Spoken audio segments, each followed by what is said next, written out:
আরেকটা প্রশ্ন খুব ইম্পর্টেন্ট, জিম্বাবুয়েতে কি টেস্টের মতো ওয়ানডেতেও চোখ রাঙাচ্ছে কিনা, মানে হার চোখ রাঙাচ্ছে কিনা? উচিত হবে না, কারণ ওয়ানডেতে তো মোটামুটি আপনি প্রথম ওয়ানডে ছাড়া আর বাকি সময়টাতে আপনি আপনার সব প্লেয়ারকেই পাচ্ছেন। সো এখানে তো আর অন্য কোনো ইনজুরি ইস্যুস নাই, আপনার প্লেয়ারদের কোনো ঝামেলা নাই, সবাই খেলবে, আপনার মূল টিমটা খেলবে।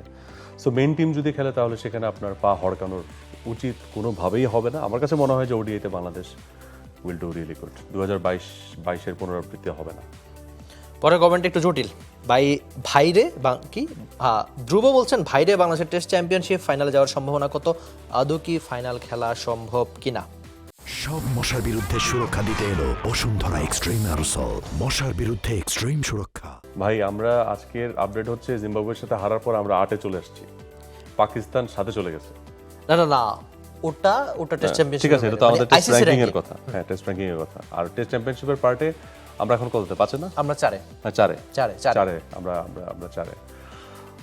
না, আমাদের যে পরিমাণ খেলা আছে সামনে, সেগুলোতে আমাদের পারফরমেন্সের উপর ডিপেন্ড করবে। কারণ আপনাকে অস্ট্রেলিয়ারটা পার্ট টেস্ট চ্যাম্পিয়নশিপের, তারপরে হচ্ছে সাউথ আফ্রিকাটা পার্ট।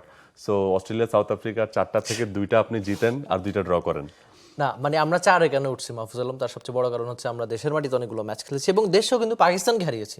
অবশ্যই এটা মানে আমি একদমই ছোট করছি না, অবশ্যই বড় অর্জন বাংলাদেশের ক্রিকেট প্রেক্ষাপটে বা টেস্ট ক্রিকেটের ইতিহাসের অন্যতম সেরা অর্জনগুলোর একটা, যে আমরা দেশের বাইরে মানে আমরা 4-এ আছি।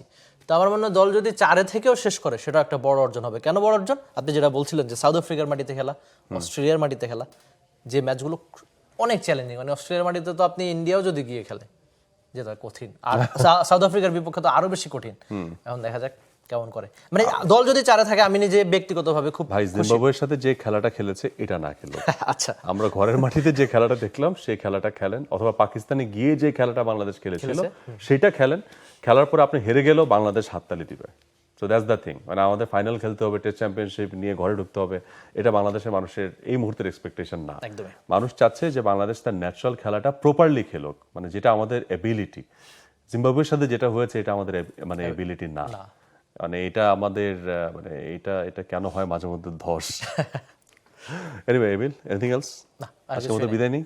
একদমই। ভালো থাকেন, চারপাশকে ভালো রাখেন, আর ক্রিকেট শোতে সবসময় চোখ রাখবেন, একা দেখবেন না। এইসব শো একা দেখলে মজা নাই, আশেপাশের মানুষজনকে ডেকে আনবেন। ভাই আসেন, একসাথে শোটা দেখি, এখানে কমেন্ট করি, কিন্তু এমিল ভাই কমেন্ট পড়ে না। আসেন, এইভাবে বলে বলে সবাইকে নিয়ে আসবেন। এনিওয়ে, ভালো থাকেন, চারপাশকে ভালো রাখেন, দেখা হচ্ছে নেক্সট শোতে। Till then, take care. For more updates, subscribe to our YouTube channel and click on the bell icon. Follow us on Facebook and Instagram. Download T-Sports app to enjoy exciting games and highlights. Visit tsports.com.